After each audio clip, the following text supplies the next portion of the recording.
My fiancé's brother mocked my little food blog and took over our engagement party catering to promote his own restaurant. He was smug and dismissive, certain of his superiority. So I made one quiet phone call to a world-famous chef and set a trap he never, ever saw coming. This is where the story truly begins, and you won't want to miss what happens. Make sure you're subscribed to see it through to the end. We're always curious. Where in the world are you all watching from today? Let us know in the comments.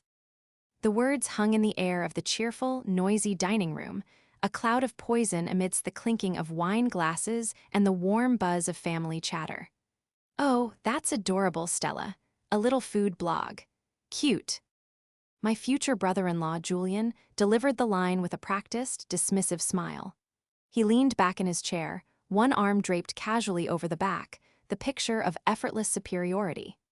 Across the table, my fiancé, Ethan, shifted uncomfortably. We were at his parents' house for their weekly Sunday dinner, the very dinner where Ethan and I had planned to officially announce our engagement party details. Julian, however, had his own agenda. "And I appreciate you wanting to contribute," he continued, his voice loud enough for his parents and a few nearby cousins to hear. "But this is a big event. Important people will be there. We can't leave the food to a hobbyist." He patted my hand with a condescending warmth that made my skin crawl. "Don't you worry your pretty little head about it. I'll handle the catering myself. Consider it my engagement gift to you both." My smile felt like a porcelain mask threatening to crack. My heart was pounding, a mixture of shock and a slow-burning anger that started deep in my stomach. A hobbyist. A cute little blog. For 8 years, I had poured my life into The Gilded Fork. I had spent countless nights writing until my fingers ached, invested every spare dollar into traveling to obscure restaurants, and taught myself photography in the cramped corner of my apartment. I'd built a readership of hundreds of thousands, a platform respected by chefs and food lovers around the globe for its unflinching honesty and sophisticated palate. I had done it all anonymously, valuing the integrity of my work over personal fame. And here was Julian, owner of a moderately successful bistro that was more known for its brunch cocktails than its culinary innovation, dismissing my entire career as if it were a child's lemonade stand. He didn't know my blog's name, of course. To him, and to the rest of the family, I was just Ethan's quiet fiancé who wrote about food online. I looked at Ethan, pleading with my eyes for him to say something to defend me. He opened his mouth, a frown creasing his brow.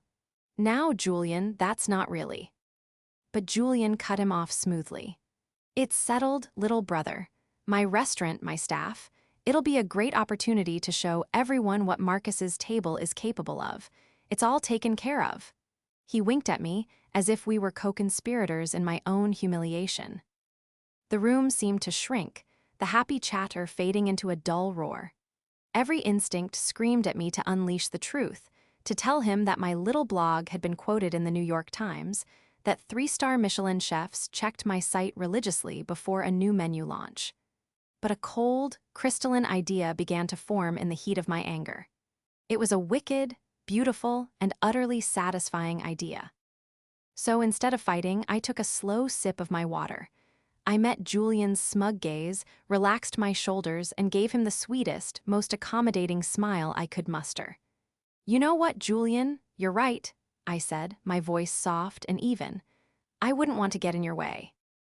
The arrogance in his voice had hurt, but the look of triumphant condescension on his face as I yielded was what truly sealed his fate. The car ride home was thick with a silence that felt heavier than any argument. Ethan drove, his knuckles white on the steering wheel. I stared out the passenger window, watching the city lights blur into streaks of gold and red, replaying Julian's words over and over in my head. Adorable, hobbyist, pretty little head. Finally, Ethan broke the quiet. "I'm so sorry, Stell. He can be a real jerk. I should have pushed back harder." "It's fine," I said, though it was anything but. "No, it's not fine.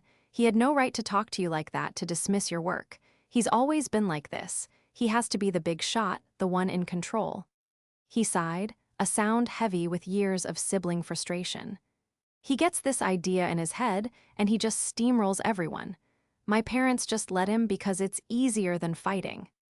I said it's fine, Ethan, I repeated, turning to face him. My voice was calm, almost unnervingly so. Honestly, let him do the catering. Let him have his moment. It's not worth fighting over. Ethan looked at me, a mixture of relief and confusion on his face. He'd been bracing for a fight, for tears, for an evening spent navigating my hurt feelings. My placid acceptance seemed to throw him off balance. Really? You're okay with it? I thought you'd be, well, furious. I was, I admitted. But then I realized he's right. This party is a big deal. The food should be perfect. I gave him a small, reassuring smile. Let's just let Julian handle it. It will make him happy, and it will keep the peace. He reached over and squeezed my hand, his relief palpable. You're amazing, you know that? So much more mature than I am about this stuff. Thank you. I squeezed back, a knot of guilt tightening in my chest for the deception, but it was quickly washed away by a wave of cold resolve. As we pulled into our driveway, I leaned my head back against the seat. Ethan saw my grace and maturity. He didn't see the gears turning in my mind, the intricate plan already beginning to weave itself together. He saw me surrendering. He had no idea that I was preparing for war. As I lay in bed that night, long after Ethan's breathing had evened out into a soft rhythm of sleep, I pulled out my laptop. The screen cast a blue glow across my face. I scrolled through my blog's analytics, the numbers and charts a comforting validation of my work. Hundreds of thousands of unique visitors a month, reader engagement that social media managers would kill for. I navigated to my most recent post, published just last week. The title was Alastair Finch, a triumphant return to form. It was a deep, analytical, and ultimately glowing review of a restaurant that had been on the verge of fading into obscurity after its celebrity chef had taken a 2-year sabbatical. My review had focused on the technical brilliance, the daring flavor combinations, and the profound heart that was evident in every dish. I had called it a resurrection on a plate. The day after it was published, my private contact email, known only to a select few in the industry, received a message. Subject, thank you. The message was short and direct. To the editor of The Gilded Fork. I don't know who you are, but you understand food in a way few critics do. You saw what I was trying to achieve. You didn't just taste my food, you understood its story. Thank you. You have given my kitchen its soul back. Yours, Alastair Finch. I read the email again, a slow smile spreading across my face. Julian, in his smug certainty, had belittled my work in front of my new family. He thought I was a nobody with a silly hobby. But Julian, in his smug certainty, had forgotten one crucial thing. In the world of food, the world he so desperately wanted to conquer, I was not a nobody. I was a kingmaker. To understand why Julian's dismissal cut so deep, you have to understand The Gilded Fork. It wasn't just a website, it was my entire world. It started in my early 20s as a way to channel my grief after my grandmother, the woman who taught me to find joy and meaning in cooking, passed away. I poured my meager savings into a domain name and a simple camera. The early days were brutal. I worked a full-time office job I despised, coming home exhausted only to spend another 6 hours cooking, photographing, and writing. While my friends were going out, dating, and climbing corporate ladders, I was poring over cookbooks, teaching myself about flavor profiles, and driving 3 hours on a Saturday just to try a specific dish at a small, family-owned restaurant I'd heard about. I kept my identity a closely guarded secret. I never accepted free meals. I never went to press events. The integrity of the blog was paramount. My anonymity was my power. It ensured my readers knew that my opinion was never for sale. Over the years, it grew, slowly at first, then all at once. A mention in a local paper, a link from a more established blogger, and then the explosion. Soon, The Gilded Fork became a trusted source. People didn't just read it for recommendations, they read it for the stories, for the passion that bled through every word. I wrote about the history of a specific type of heirloom tomato, the way a chef's childhood memories influenced his dessert menu, the quiet poetry of a perfectly baked loaf of bread. And Julian had taken the opposite path. He had used family money to open Julian's table in a trendy, up-and-coming neighborhood. His path was one of shortcuts and marketing gloss. His restaurant was beautiful, all reclaimed wood, Edison bulbs, and minimalist decor. His menu was a checklist of whatever was fashionable at the moment: avocado toast, deconstructed everything, kale in places kale should never be. It was food designed for Instagram, not for the soul. I had been there once with Ethan early in our relationship. I didn't tell him what I really thought, of course. I'd smiled and said it was lovely. But I saw the truth. The line cooks were sloppy, the ingredients were decent but not exceptional, and the dishes lacked a point of view. It was a restaurant built on arrogance, not artistry. Julian's entire personality seemed to be an extension of his restaurant. He was polished on the surface but disingenuous underneath. At family gatherings, he spoke loudly about his profit margins and the local celebrities who had dined at his establishment. He treated his parents' home like a business networking event, always looking to impress. And he had, from the moment Ethan introduced us, taken a particular, unnerving interest in my hobby. "So, do you make any real money from that thing?" He'd asked me once, cornering me in the kitchen while I was helping his mother with the dishes. "It does okay," I said evasively. "Because, I could give you some pointers on monetization. Sponsored posts, brand deals. You have to think like a businessman, Stella," he'd advised, his tone oozing with condescension. "You can't just write about your feelings and expect to build an empire." He saw me as a project, a damsel in distress who needed his superior business acumen to turn her little passion into something real. The idea that I was already more successful, more influential, and more respected in the culinary world than he could ever dream of being was so far outside his realm of possibility that it never even occurred to him. He couldn't see past his own reflection. And that was the weakness I was going to exploit. The turning point from passive anger to active strategy came the morning after the disastrous dinner. I woke up with a clarity that felt like a cold shower. The hurt was still there, but it had been sharpened into a fine, dangerous point. I was not going to let this stand. This wasn't just about Julian's ego anymore. It was about my self-respect. Ethan had already left for work. I sat at our small kitchen table, the early morning sun streaming through the window, and opened my laptop.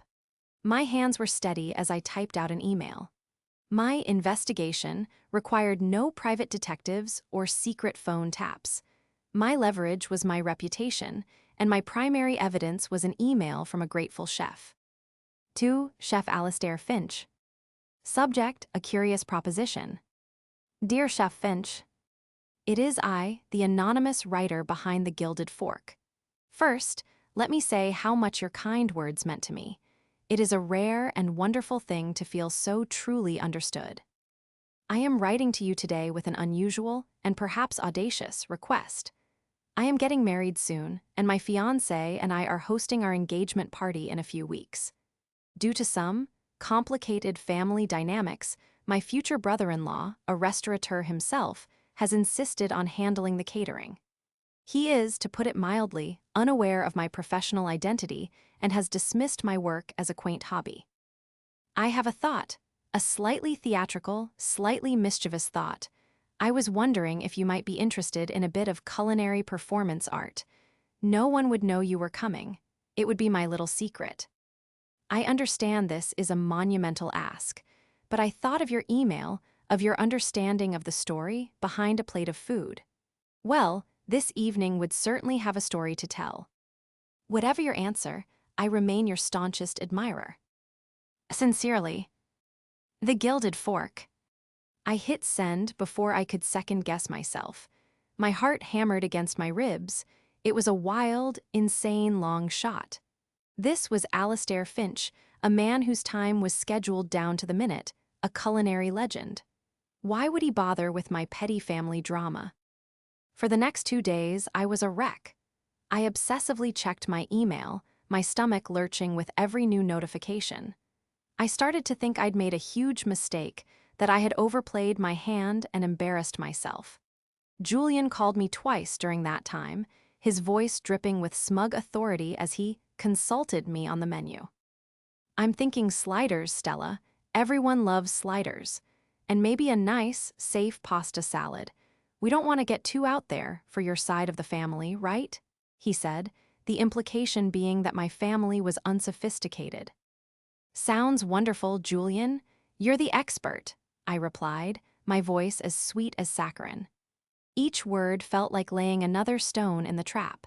His confidence was my greatest asset.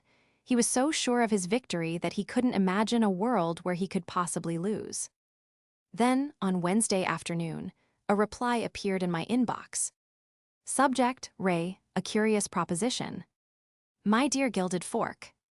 Intrigue, family drama, and the chance to put an arrogant chef in his place. You are speaking my language. This is precisely the kind of performance art I adore. Consider it done. Send me the date, time, and address. My team and I will handle the rest.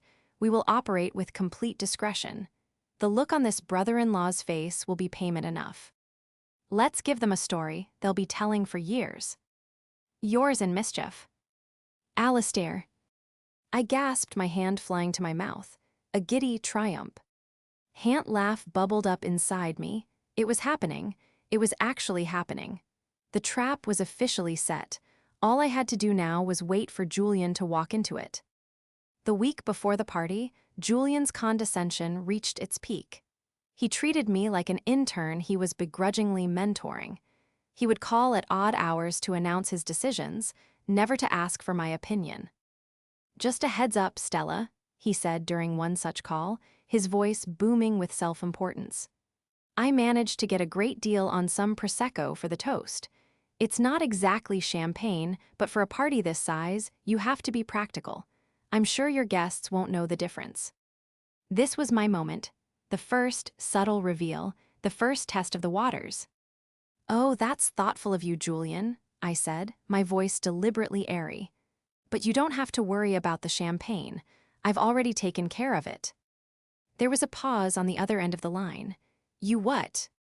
I managed to source a few cases of Bayreuth at Fils, the Reflet Danton vintage, I said calmly, naming a grower champagne so revered and allocated that most sommeliers could only dream of getting their hands on it. A friend owed me a favor. It should be arriving at the venue the morning of the party. The silence that followed was heavy with his confusion and disbelief. Bayreuth was not a label you just picked up. It was a wine for connoisseurs, a signal to those in the know. It was a language he didn't speak, but he knew enough to recognize it was a language of a higher caliber than his own. Bayreuth, he finally stammered, the name sounding foreign on his tongue. How on earth did you get that? Like I said, a friend, I chirped.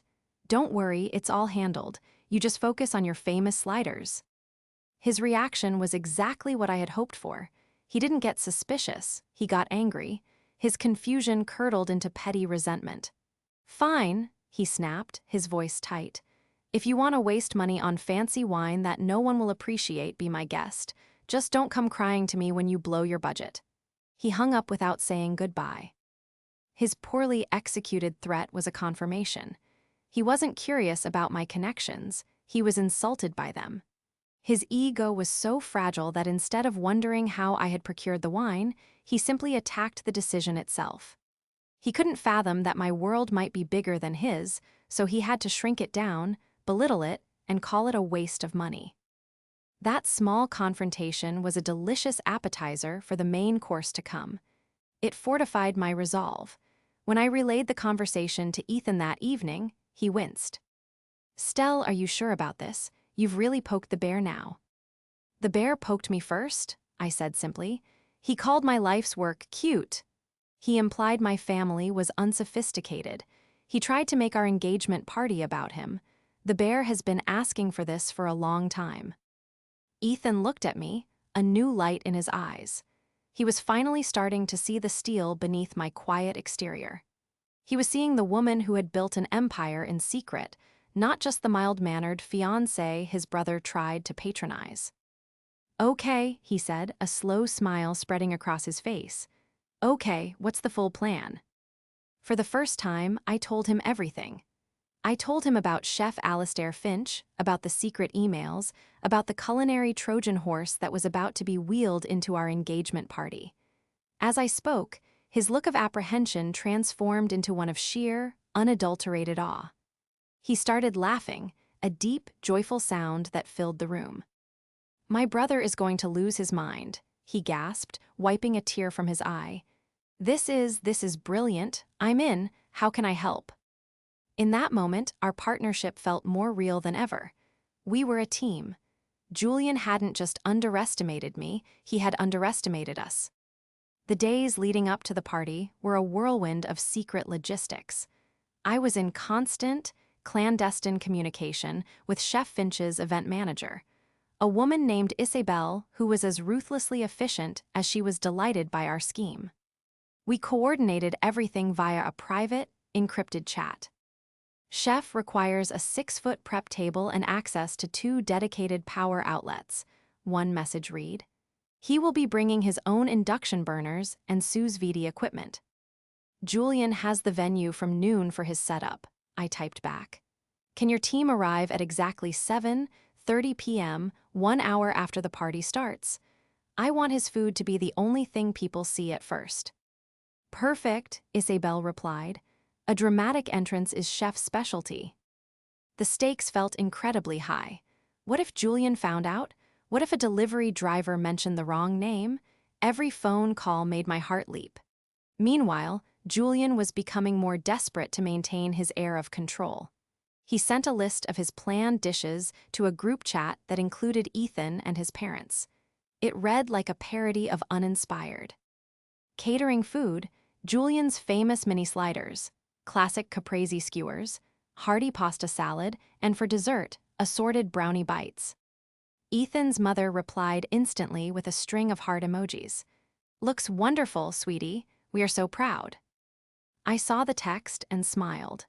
The case against Julian wasn't about proving he was a bad person, but about exposing his profound mediocrity and the arrogance he used to shield it. His own menu was Exhibit A. The tension between Ethan and me, however, hadn't vanished completely. One evening, as I was triple-checking the layout of the event space I'd sent to Isabel, Ethan sat down beside me on the sofa, a worried look on his face. "Stell," he began tentatively, "I've been thinking about my parents. This is going to be really embarrassing for Julian in front of everyone.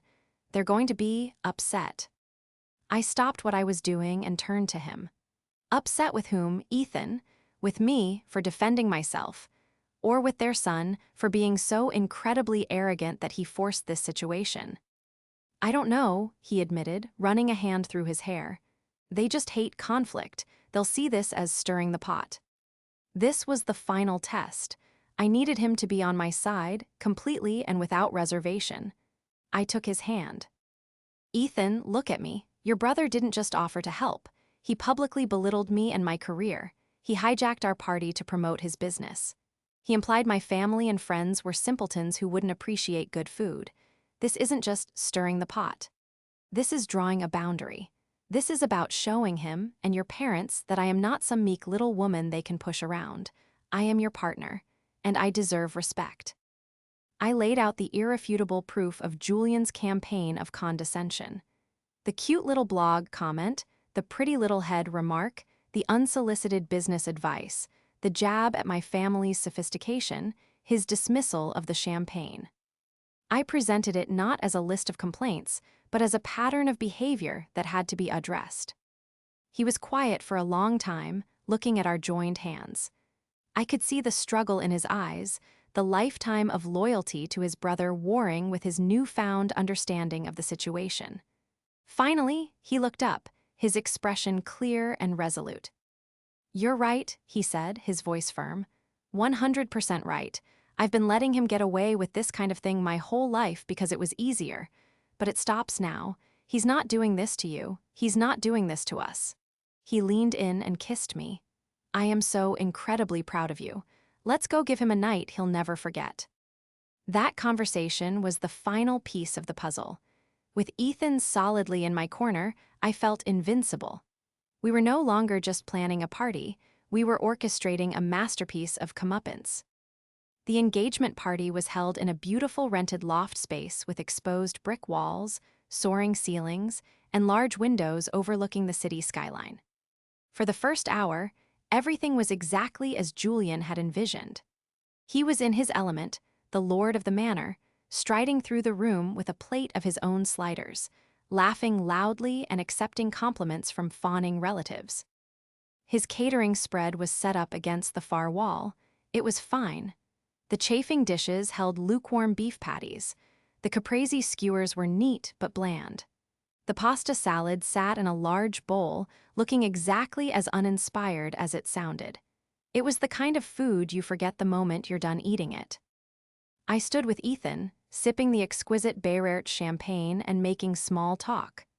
I caught Julian's eye from across the room. He gave me a smug little nod as if to say, "See, this is how it's done." I just smiled back sweetly. At precisely 7:30 p.m., the main doors to the loft swung open. Silence fell over the room as two people in crisp, black uniforms entered. They were followed by two more, who wheeled in a long, stainless steel table. And then he appeared. Chef Alastair Finch walked into the room as if he owned it. He was tall and imposing, with a salt and pepper beard and an aura of intense, focused energy.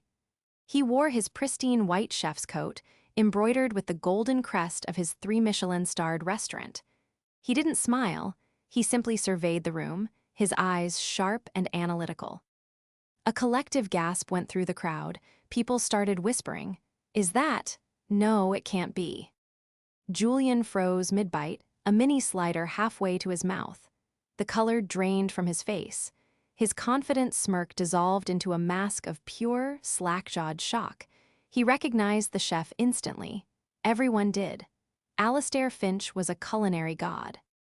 With silent, military precision, Chef Finch's team set up their station directly opposite Julian's sad-looking buffet. They unveiled not chafing dishes, but shimmering towers of ice laden with oysters and lobster tails. They set out platters of seared scallops with a saffron reduction, delicate nests of handmade pasta topped with paper-thin truffle shavings, and miniature beef Wellingtons so perfectly golden they looked like jewels.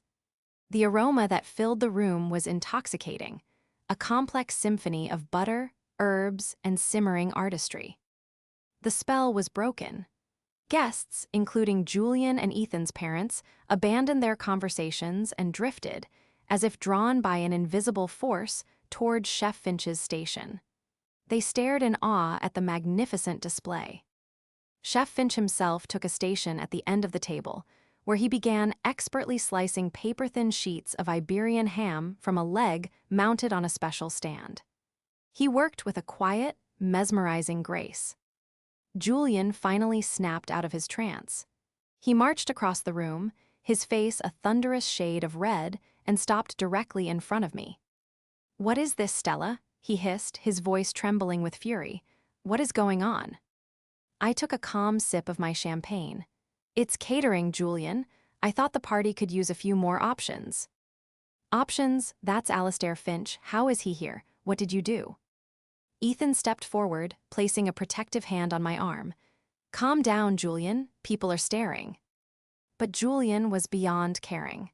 His public triumph had turned into a public humiliation, and he needed a target for his rage. You did this to undermine me." It was at that moment that Chef Finch chose to walk over, wiping his hands on a clean towel. He looked from Julian's furious face to my calm one. "Is there a problem here?" he asked, his voice a low, commanding baritone. Julian whirled around to face him. "What are you doing here? Who hired you?" Chef Finch looked Julian up and down, a flicker of amusement in his eyes. Then he turned his gaze to me. "I am here tonight as a professional courtesy," he announced, his voice carrying easily through the now silent room. "A courtesy to Stella." He let the name hang in the air for a moment before continuing. "You see, I owe her a great deal. Her review of my restaurant last month, it was a work of art. In my world, we have a name for people with her level of insight and integrity. We call them critics. respected ones. He paused, letting the weight of his words sink in. He then delivered the final, devastating blow. I am here tonight to pay my respects to the brilliant, anonymous writer behind the Gilded Fork. Without her little food blog, my restaurant might not have its 3rd star today. The silence in the room was absolute. You could hear a pin drop. Julian's face, which had been red with anger, was now ashen white with shock and dawning horror. The smug superiority, the condescension, the arrogance, it all crumbled away at once, leaving behind the small, insecure man he truly was. He looked at me, his eyes wide with a terrifying new understanding. He hadn't just insulted his brother's fiancé. He had insulted the most powerful food critic in the country. The rest of the evening passed in a blur of surreal triumph. Julian didn't say another word. He retreated to a dark corner of the loft where he stood staring into a glass of his own cheap Prosecco, his entire catering setup now completely abandoned. Guests swarmed Chef Finch's station, raving about the food in hushed, reverent tones. Many of them came up to me, their eyes wide with a newfound respect and a touch of fear. I was no longer just Ethan's fiancé. I was a mystery, a power broker. Ethan's parents approached me, their faces a mixture of awe and embarrassment. "Stella, dear," his mother began, her voice barely a whisper. "We had no idea. The Gilded Fork, my book club reads that religiously. Is that really you?" I simply smiled. "I'm glad you enjoy it." His father cleared his throat. We owe you an apology for Julian's behavior. We never should have let him speak to you that way." The next day, the fallout was swift. Julian was forced to endure a long, stern conversation with his parents about humility, respect, and the consequences of his arrogance. His social standing within the family, which he had cultivated so carefully, was left in tatters. He tried to call Ethan to complain, but for the first time in his life, Ethan didn't placate him. He simply told his brother that he got what he deserved, and that he owed his fiancée a profound apology, which Julian was still too proud to give. A few days after the party, a small, beautifully wrapped box arrived at our apartment. Inside was a personally signed copy of Chef Alistair Finch's latest cookbook. On the title page, he had written, "To Stella, for reminding me that the best stories are served with a side of justice. Your friend, Alistair." That evening, as I stood in our kitchen preparing dinner, Ethan came up behind me and wrapped his arms around my waist. He rested his chin on my shoulder, watching me chop vegetables with a practiced, easy rhythm. "I am still in awe of you," he said softly. "You're like a secret Sioux. Per hero, by day the amazing Stella, my fiancée. By night, you're the Gilded Fork, defender of culinary justice." I laughed, leaning back against him. "I'm not a superhero. I just believe that good work deserves respect." "He should have respected you from the beginning," Ethan said, his voice serious now. "I'm sorry I didn't see how badly he was treating you until you had to orchestrate a Michelin-starred intervention." "You see it now," I said, turning in his arms to face him. "That's what matters. We're a team." Our relationship felt stronger, forged in the fire of Julian's hubris and solidified by our shared victory. We had established a clear, unbreachable boundary with his family, built not on anger, but on quiet, unshakable competence. Julian eventually offered a stilted, awkward apology weeks later, but things were never the same between us, and I was content with that. I didn't need his friendship, I just needed his respect. My life didn't change dramatically. I still wrote for the Gilded Fork in the quiet hours of the night, my identity a secret to the wider world. But something inside me had shifted. I felt a sense of peace, of vindication. I had stood up for myself and for the work I was so passionate about. I had faced down the bully not by shouting, but by being better. And I had learned that sometimes, the most satisfying revenge isn't a loud, angry battle, but a quiet, elegant checkmate.